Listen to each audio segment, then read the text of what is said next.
Hi, everybody. As you can see, we'll be starting in about 30 seconds. We'll be starting this English lesson about air travel. I'm excited to do this. I must admit, I have not traveled by air for a very long time, but we'll be starting in about 16 minutes. 7 seconds, sorry. Sorry, yes, we'll be starting in 8 seconds, not 8 minutes. That would be a very long time. 3, 2, 1. Well, hello everyone, and welcome to this English lesson where I'm going to talk about air travel. I must admit, I have not been on a plane for a very, very long time, and I think many of you could probably say the same thing. At least many of you haven't been on a plane in the last year and a bit. As I was revamping an earlier lesson about travel in general, I realized that I hadn't done a good English lesson about air travel.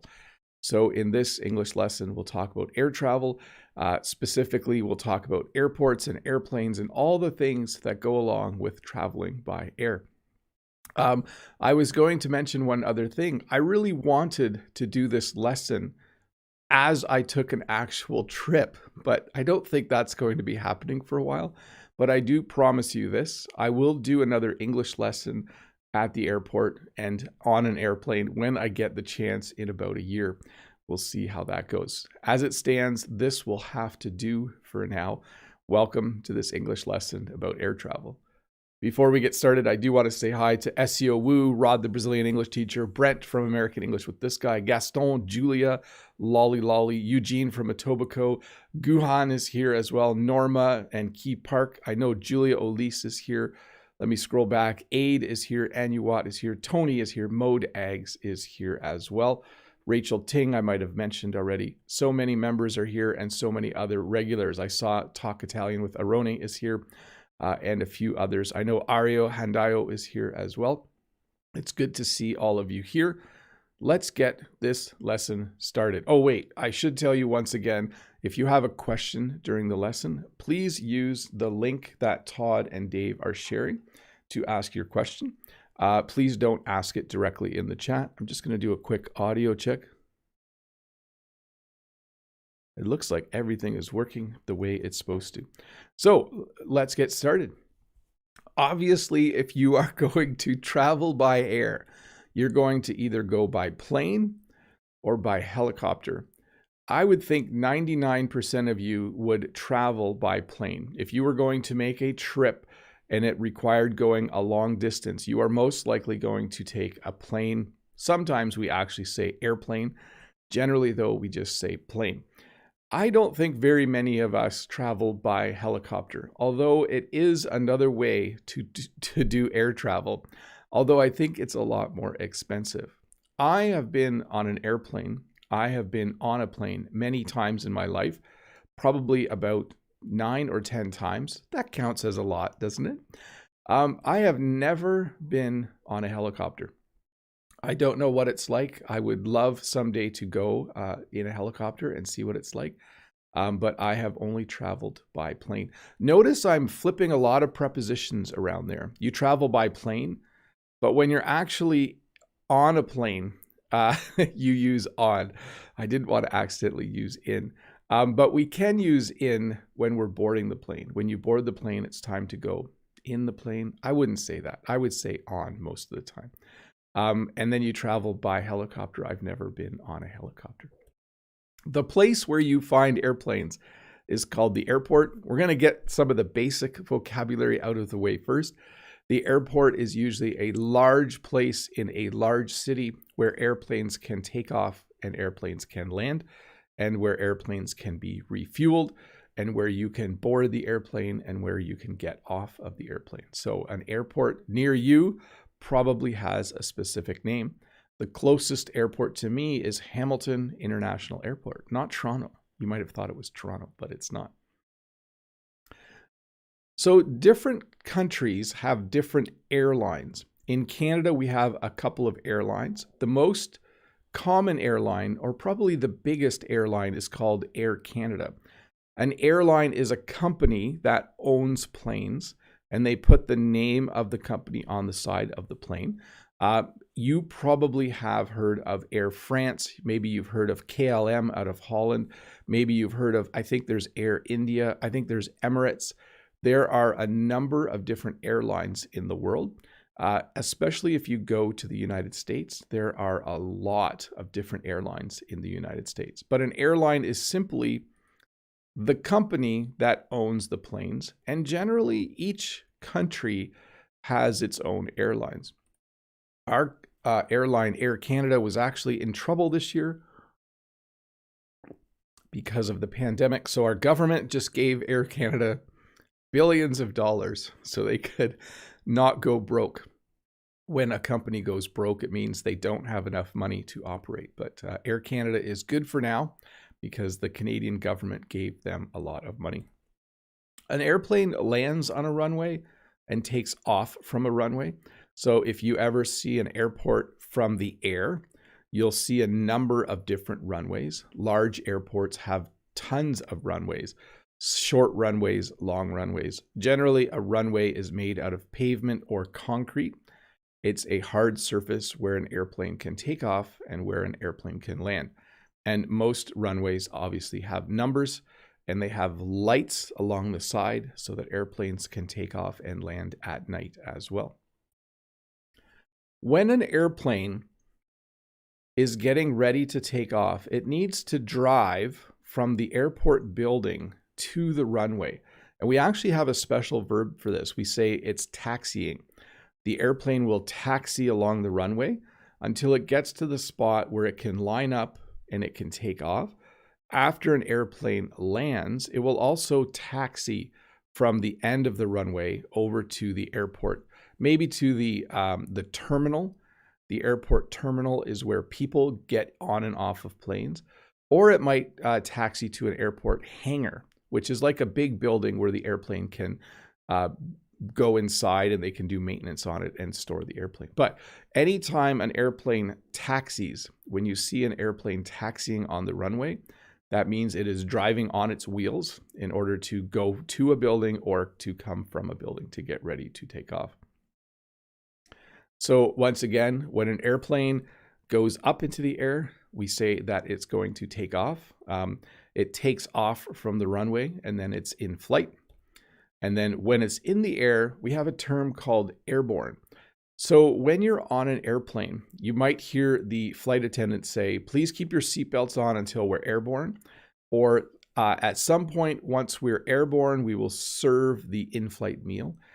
Airborne simply means that you are in the air. They might actually just use the phrase in the air.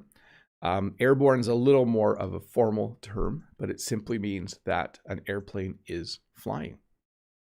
And then, of course, did I use Air Canada for all my pictures? Most of them.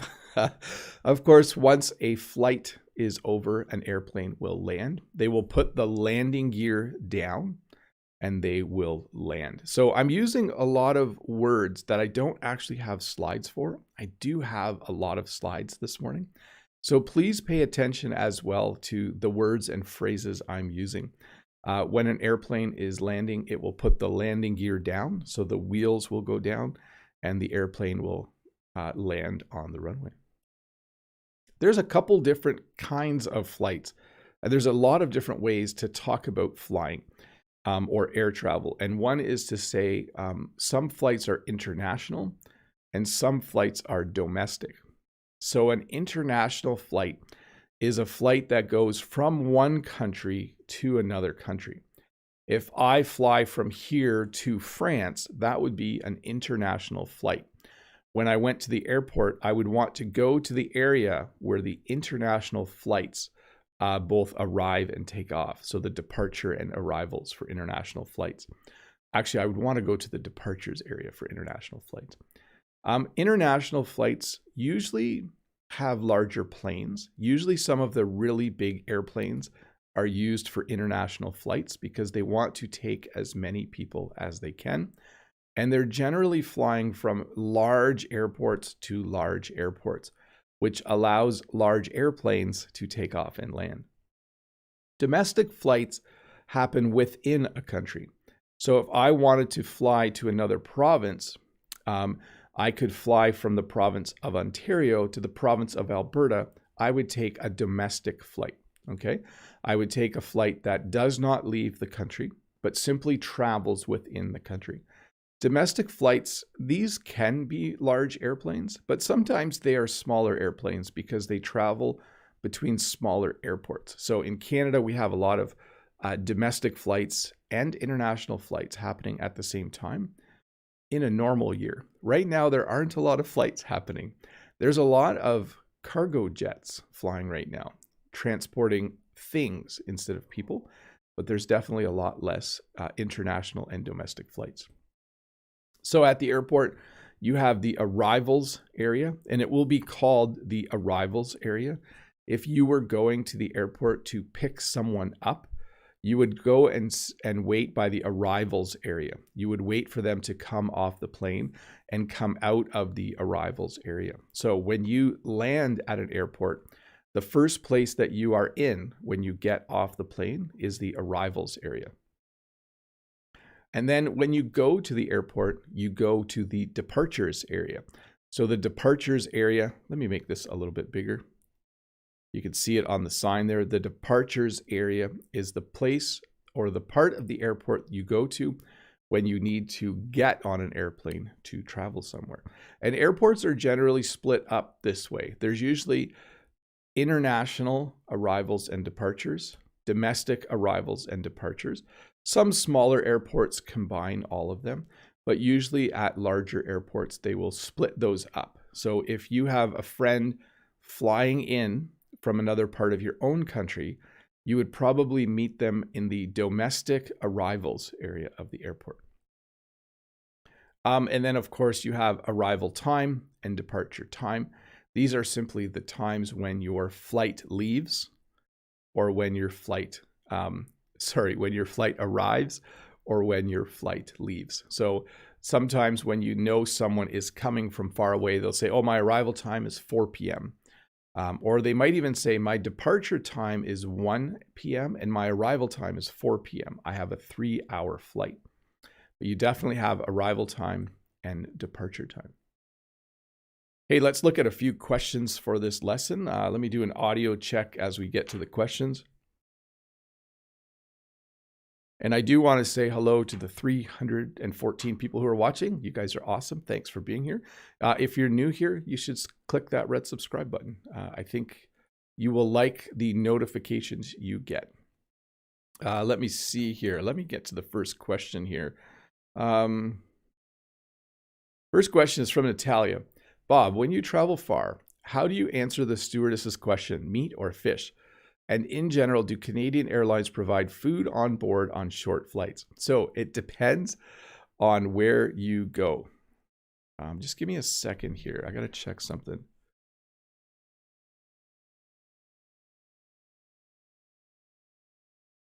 Sorry, I'm quiet for a second here because it looks like I have a bit of delay going on, but I think everything is still working good. I'll keep an eye on it. So first of all, it depends on how much you spend on the flight and how long the flight is in Canada. We have some discount airlines where you don't get any food. And we also have airlines where if it's a long enough flight, you will get food on the plane. And generally, I don't eat very much on the plane. I don't get sick to my stomach when I'm on a plane, but I don't like to eat a lot when I travel. So I would probably get meat, maybe fish. I'll eat both. So.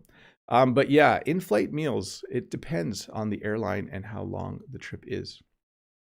Next question is from Tai Hao. Let me check the audio again. Sorry to do this so many times.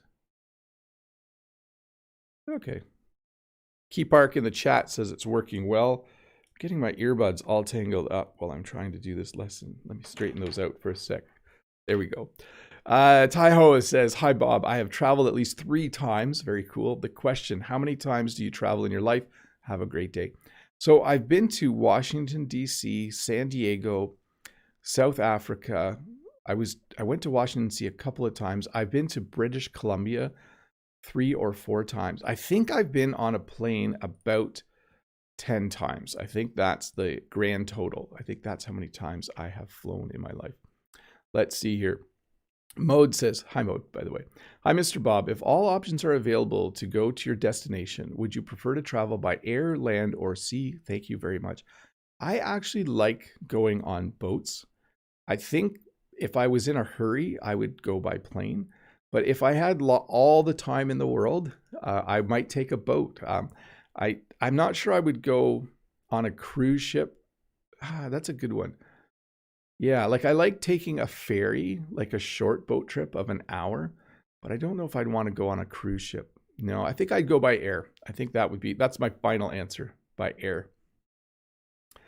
Fox says, does your country have airport facial recognition systems? Do you need a passport when flying within the country? So first of all, we have all of the modern electronics at our airports. I'm not sure the exact details about facial recognition, but we certainly have heightened surveillance and heightened security at our airports, especially for the last 20 years or so. Ever since we had 9/11 in the US, ever since that day, air travel in Canada and the United States and around the world has been far more secure.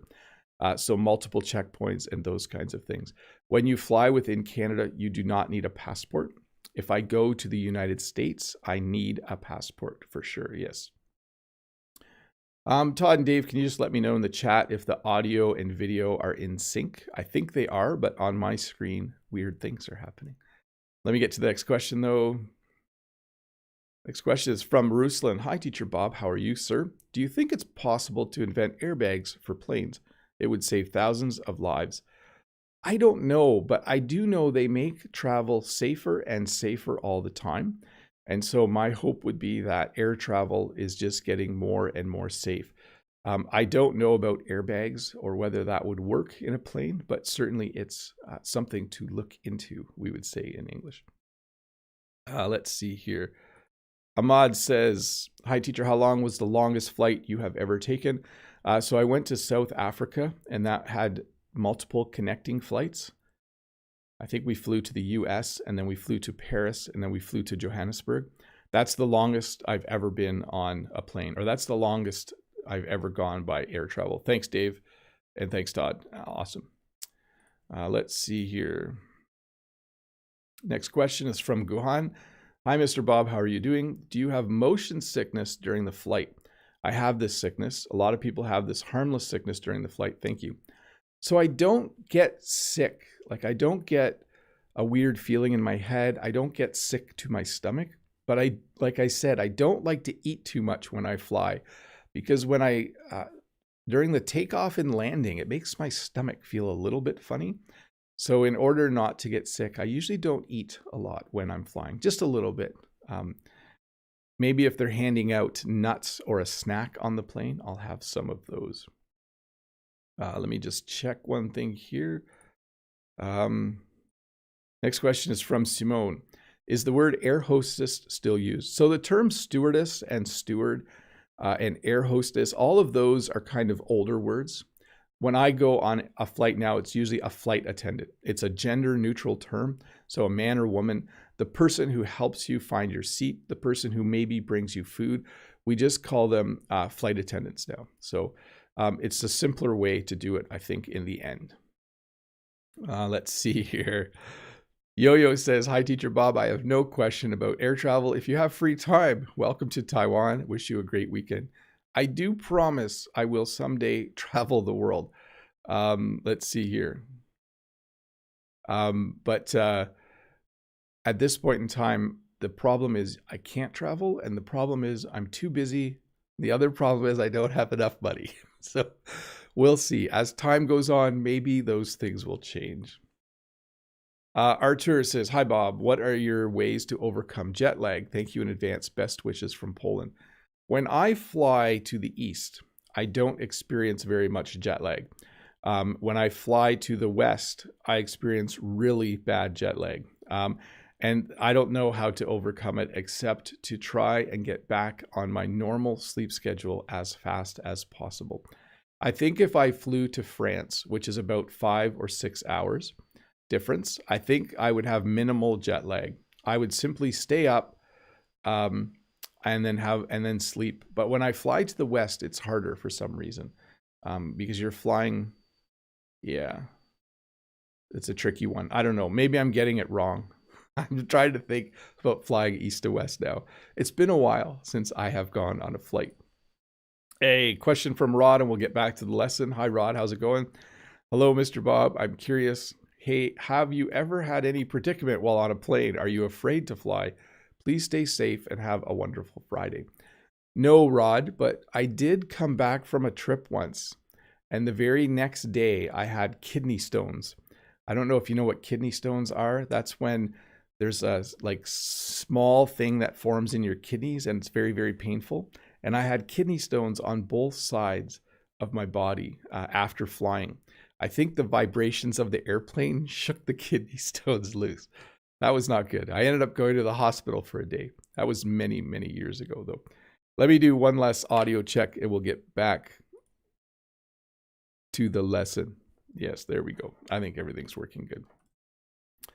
Where are we here? Yes, I think we're making good time. I have to keep on track today so that we don't go too long. So at airports, you have gates. A gate is basically the area where you get on a plane or get off a plane. When you have your plane ticket, it will say that you need to go to gate 7, or you need to go to gate T9, or you need to go to gate G4. Sometimes they have letters and numbers. Sometimes it's just a number, depending on the size of the airport. Sometimes what airports will do is if it starts with a certain letter, it's an arrival gate. And if it starts with another letter, or if it's a different number, it's a departure gate.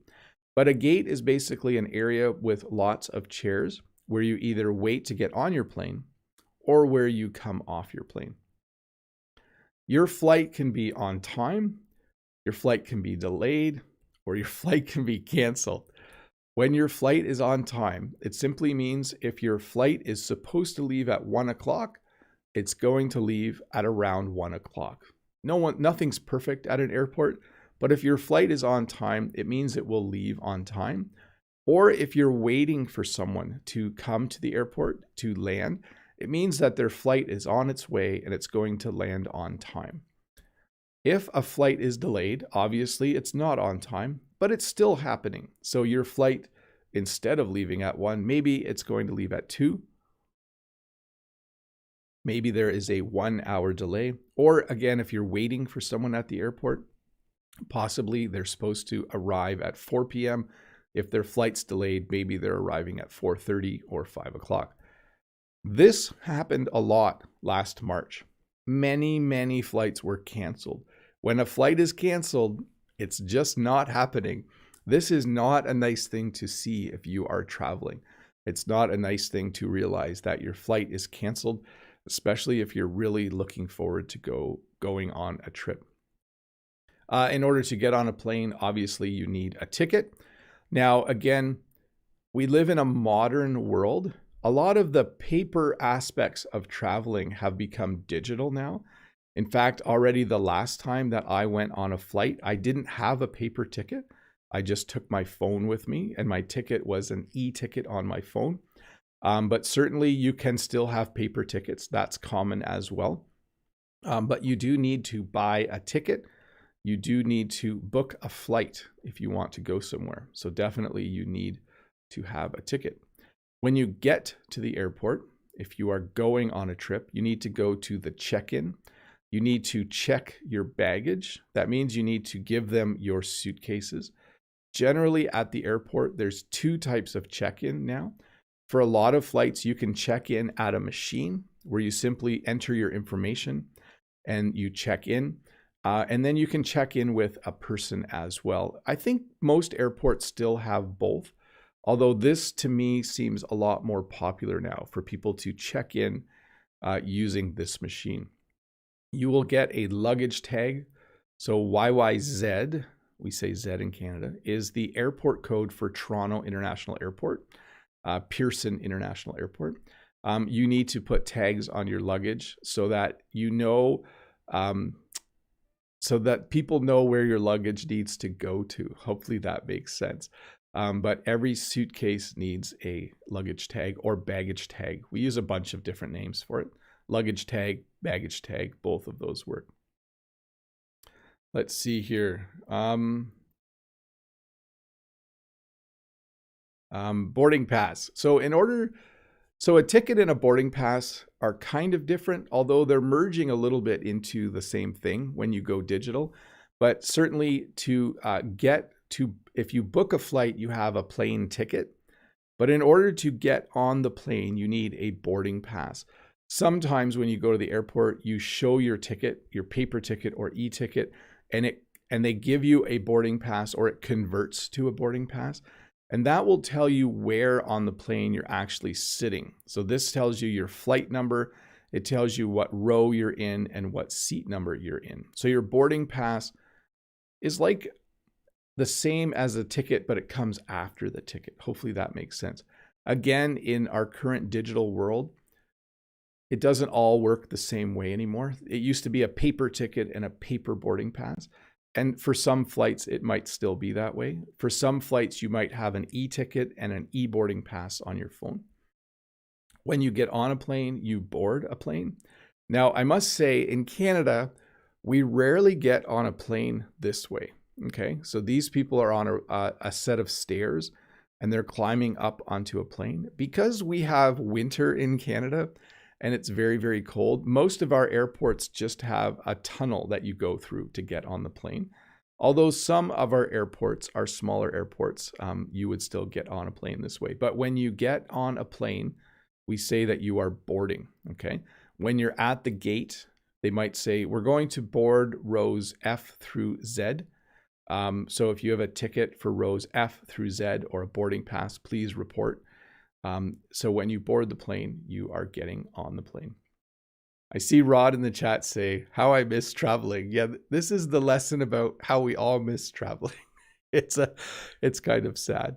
Anyways, as I mentioned, the person who works on the plane, the person who helps you find your seat, the person who maybe brings you your meal or a snack, the person who explains all of the safety instructions, we now call them flight attendants, at least in Canada. I think they do in the United States as well. But definitely when you go on a plane, there are people that work there and they are called flight attendants. Let's see here. The flight deck or the cockpit is where the pilot and co-pilot fly the plane. So generally the pilot sits on the left, I think, and the co-pilot sits on the right. You can correct me if I'm wrong, but the flight deck or the cockpit is where they sit. Generally, we call it a flight deck when there's more than one person there.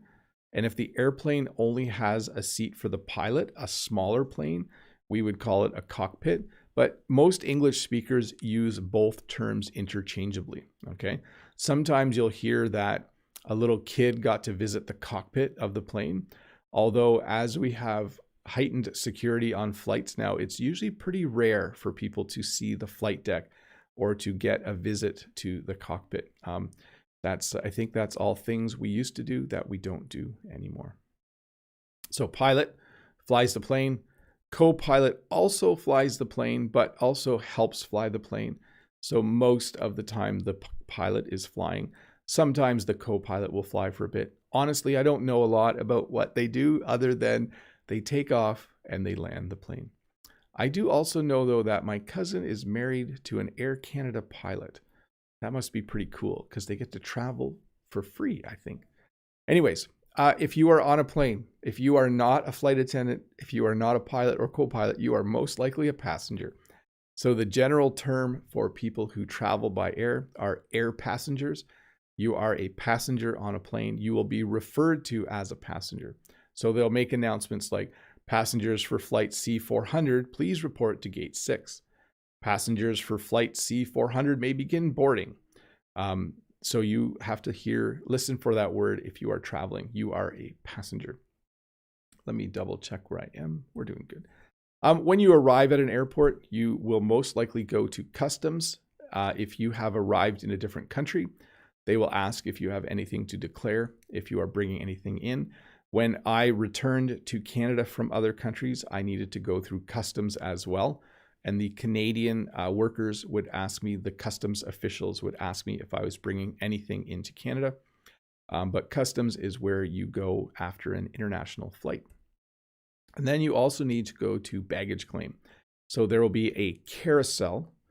So that's something that goes around and around, and all of the luggage, all of the suitcases, all of the baggage will come out there. We generally use, at least in Canadian English, we generally call it luggage, or you just say my bags. I need to get my bags from the baggage claim.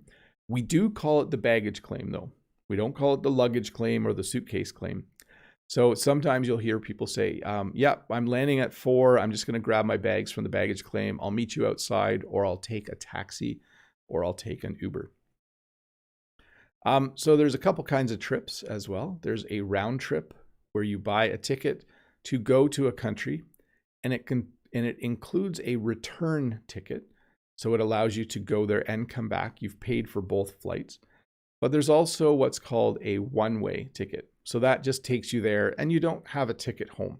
So if you're going for a normal vacation, maybe a week, maybe 10 days, maybe 2 weeks, you generally buy a round trip ticket. You have paid to get to your destination and you've paid to come home again. But maybe you're going for a longer period of time. Maybe you're going to work there for a while. You would buy a one-way ticket. Hey, let's go over to the questions. Let me go to members only questions for a bit. Let me get that set up for a second. I think I got that ready to go. Let me do an audio check for a minute. Excellent. So we're going to do members only questions now. So if you are a member of the channel, first of all, thank you. If you have a question about air travel, please ask it in the chat and I will be glad to answer it. And I will answer questions from the general viewers as well. Aid says, hello, Mr. Bob. Could you tell me how is the procedure of going somewhere with the airplane? I mean, what do we do before getting onto the plane and taking off? Thanks. So generally, depending on when your flight leaves, you need to arrive at the airport well in advance. If you are flying internationally in Canada, you need to be at the airport 2 to 3 hours before your flight leaves.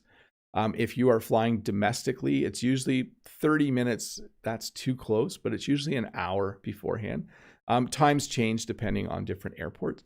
And then you need to show your ticket. You need to check in. You need to check your baggage. That means you give them your suitcases. And then generally you need to go through security and then you wait to get on your plane. So I think it's pretty similar in most countries. I don't want to describe it too much more in detail, but that's the procedure. And then the reverse when you land, except you would need to go through customs if you are in a different country. Let's see here. Key Park says you could check in with your phone as well and then get your digital boarding pass on your phone. Yeah, so that's another new way to do it. I know they had terminals where you can check in, but you can also just check in completely digitally. No need to actually report to a terminal or a person. Thanks, Key Park. Let's see here. Eugene says, good morning, Bob. I'm going to have first dose of Pfizer vaccine tomorrow. After, I will apply the vaccine passport. Yes, so we are vaccinating rapidly in Ontario, Canada. Eugene's up there in Etobicoke. I'm glad to hear that, Eugene. That is awesome. And hopefully it goes well because the caseload in Ontario is going through the roof. We have more cases per day in our province than they have per day in the whole United Kingdom.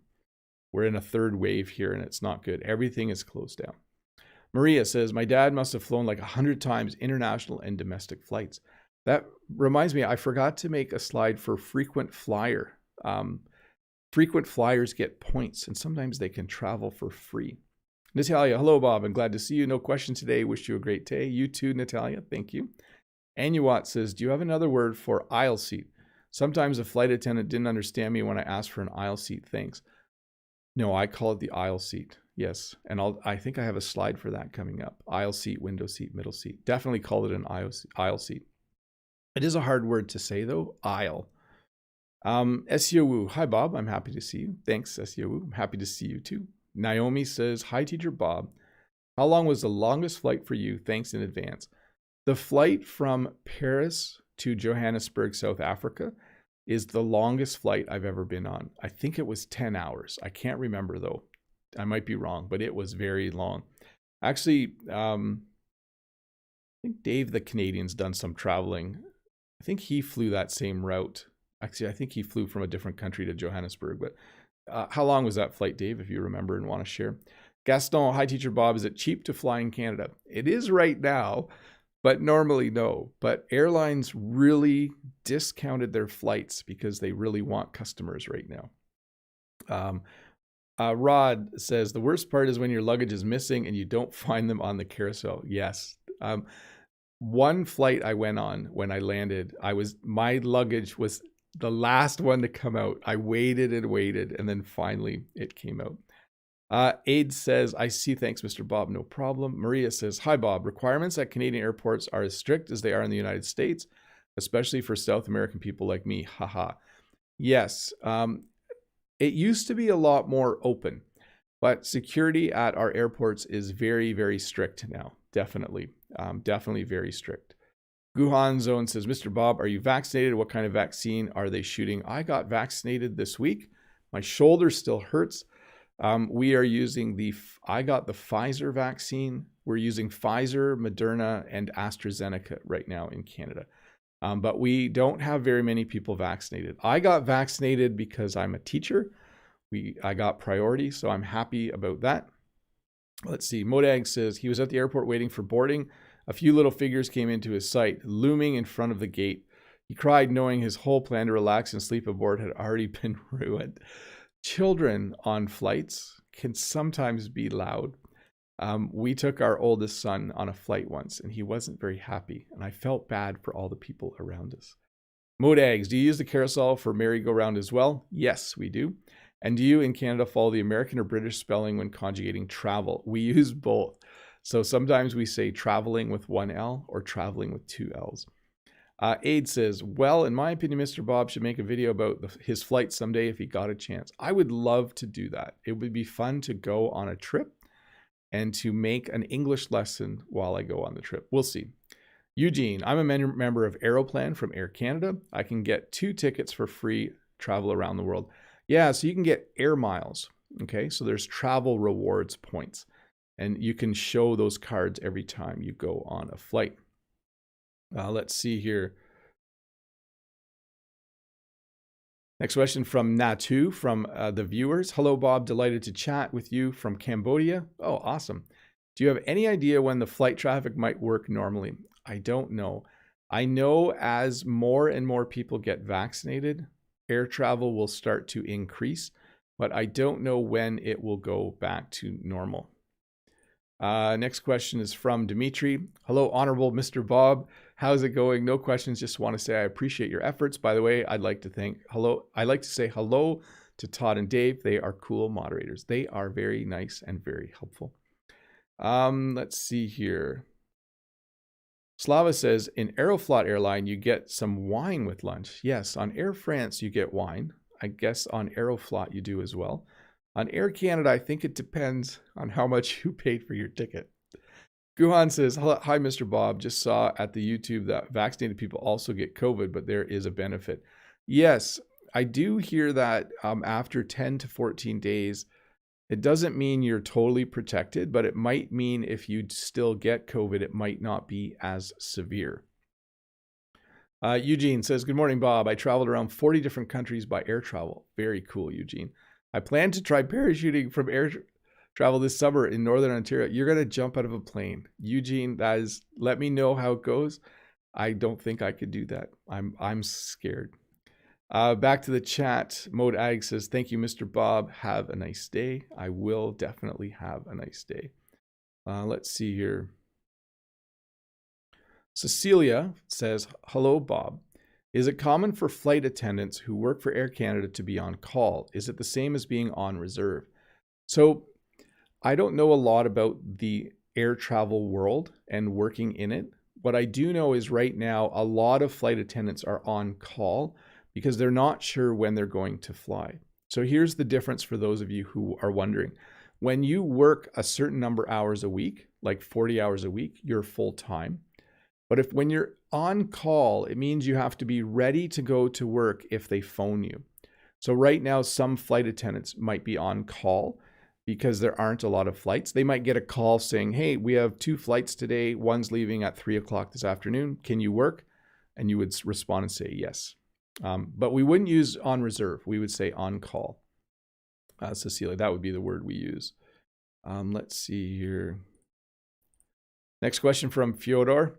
Hello, I would like to know some words that you can use to talk about somebody being afraid of air travel. What words can you use to persuade them that it isn't scary? So first of all, we call it fear of flying, like I'm afraid of flying. That's how you would describe it. And I think some people take some sort of air travel pill or something like that calms them down. I'm not sure what it's called, but I don't really know how to calm people down for flying. Let's see here. It's very important to have a national airline. There was a time when our president sold it, and luckily we got it back. There is some importance to having a national airline. Like your country should have 1 or 2 airlines. I think it's helpful in the world. Key Park says, one of my friends has a metal joint in his leg, so he has to take a certificate of doctor to the flight because he probably sets off the metal detectors. Yes, going through airport security. Mode Egg says, do you understand when the attendant announces something on the plane? They tend to speak so fast. I don't always. Sometimes it's very muffled. Like sometimes when they talk, it's so hard to understand. Even for me as an English speaker, it certainly can be hard to understand. Hey, we're going to go back to the lesson. Let me just turn off members only chat for a sec. And we'll wrap this part up. Let me just jump over. Eugene says, hi, Bob. I can transfer 100,000 Aeroplan points to you. You can get a free travel anywhere to any country. That's okay, Eugene. Don't worry about it. I would use them for yourself and your family for sure. Let's see here. Yes, I think we're good. And I think I'm going to go back to the lesson here. Yes, let's get this lesson finished up. I have never traveled first class. This is the most expensive kind of ticket. I will never travel first class. Even if I had lots of money, I don't think I would travel first class. There's also business class. I did on actually twice in my life, I got bumped up to business class. I had bought an economy class ticket, but they gave me an upgrade. They bumped me up to business class. So I paid for economy, but I got to fly in business class. So I think you understand the difference. First class is the best place to sit on a plane. The seats are really big. The seats might even fold down into kind of a small bed. You have all kinds of luxuries. Business class is a little more comfortable than economy class. The seats are a little wider. Maybe you get an extra pillow and you might have a little more privacy. And then economy class is where I have flown on almost every one of the flights I've been on. It can be squishy. It can be crowded. Sometimes it's really warm. Sometimes it's really cold, but it's usually the most economical way to fly. You can have a window seat. You can have an aisle seat or a middle seat. So of course, a window seat allows you to see out of the plane. I love having a window seat, but sometimes it's hard to get out if you need to use the bathroom. The aisle seat is, of course, along the aisle. Now, we had a question earlier about whether everyone called it the aisle seat. Back when we had members only chat. Let's see here. Let me scroll back. Yeah, I'll just let it go for now. I'm pretty sure I call it the aisle seat. If anyone else knows another name for this, let us know in the chat. But generally, I refer to it as window seat, aisle seat, and middle seat. Sometimes there's more than one middle seat. I was on a plane once where it was 4 seats across. So definitely the middle seat is the least enjoyable seat, in my opinion.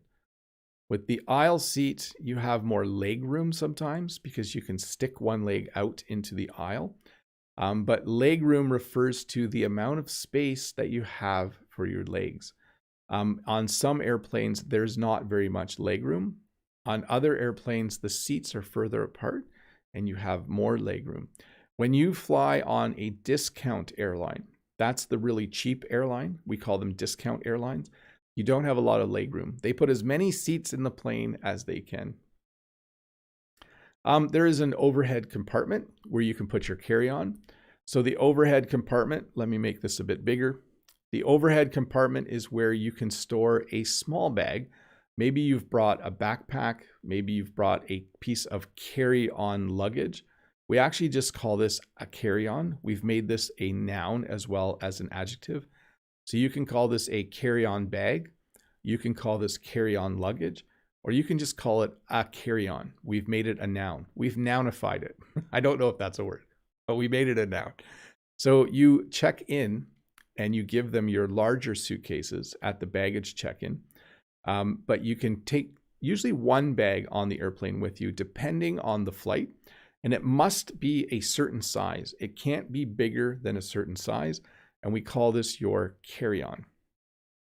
Some airlines, they might let you have a carry-on and a backpack, although it's becoming quite strict now what you can take.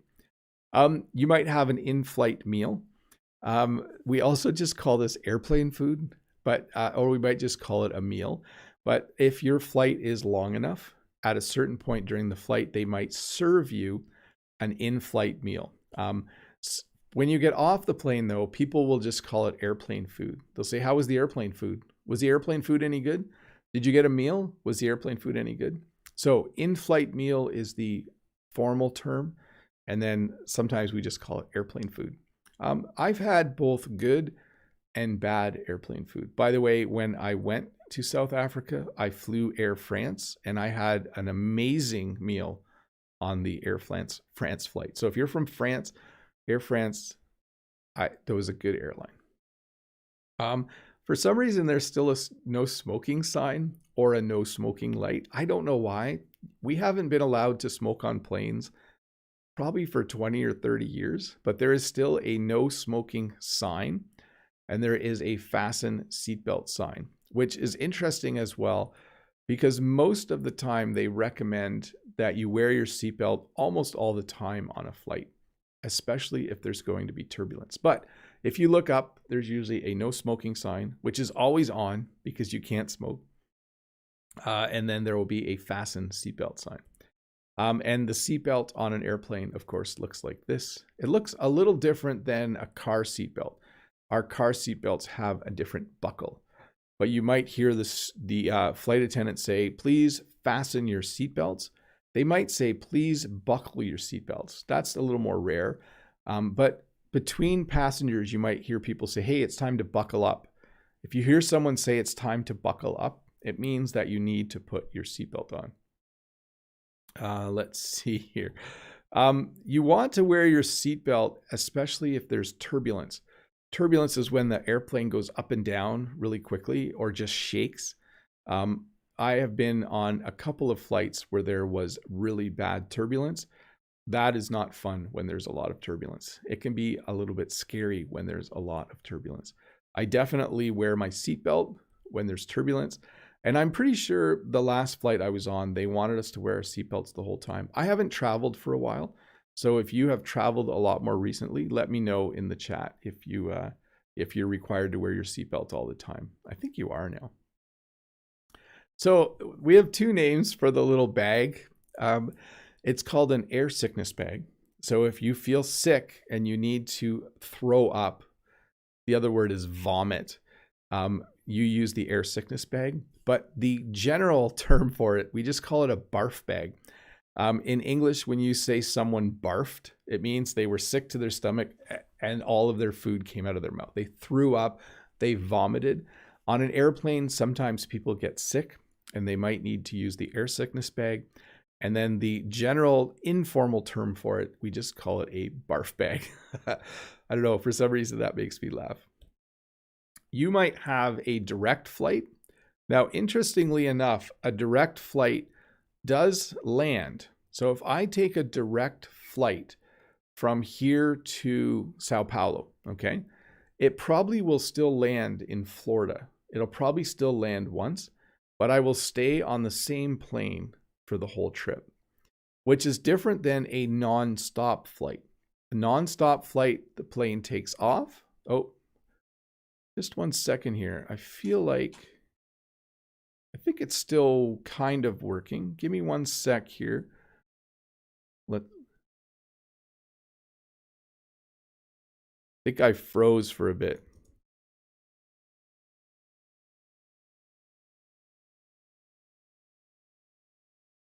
I think the audio kept working. We're just going to pause for a sec to... I think it's working again.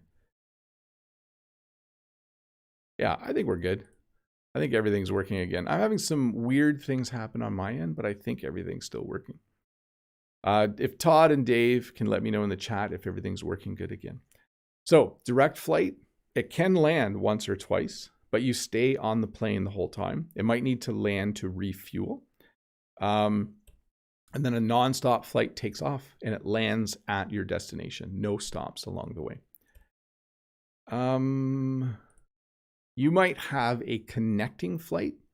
So a connecting flight means you leave on one plane, you land at an airport, but it's not your destination. You get off your plane and you get on a different plane and then you fly again. You might have one or more connecting flights in order to get to your destination.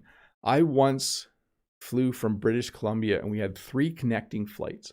So we landed 3 times and we had to run across the airport to get to our next flight.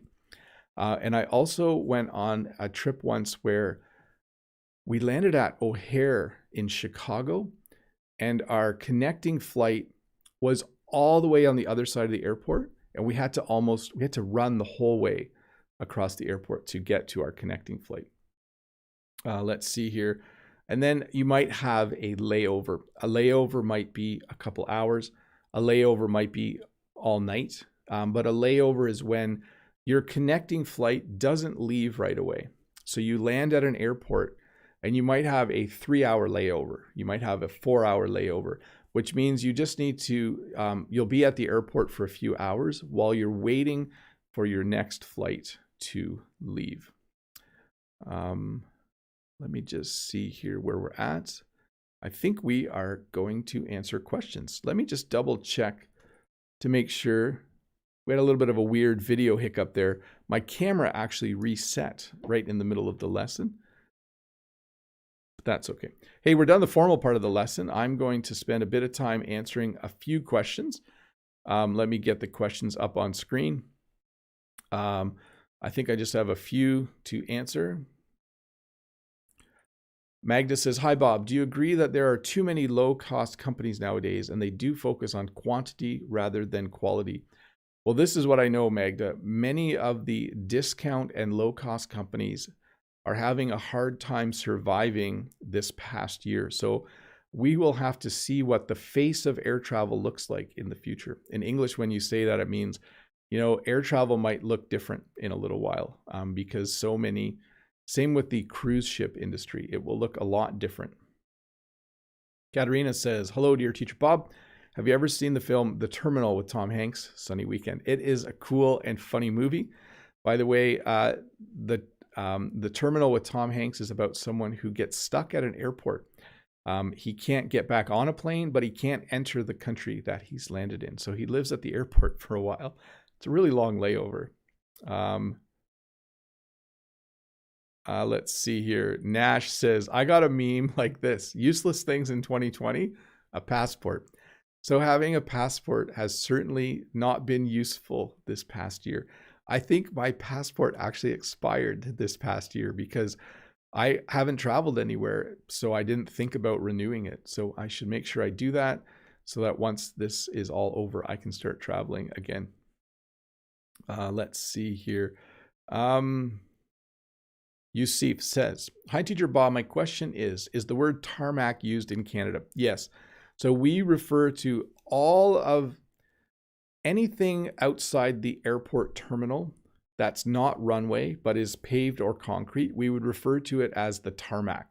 I think people in the flight industry don't like that word, but people like me call it the tarmac. But we do use that. Like, oh, the plane's out on the tarmac. The plane's not even on the tarmac yet. Sometimes you can look out from your gate and your airplane's not there yet. So you might say, oh, our airplane's not even on the tarmac yet.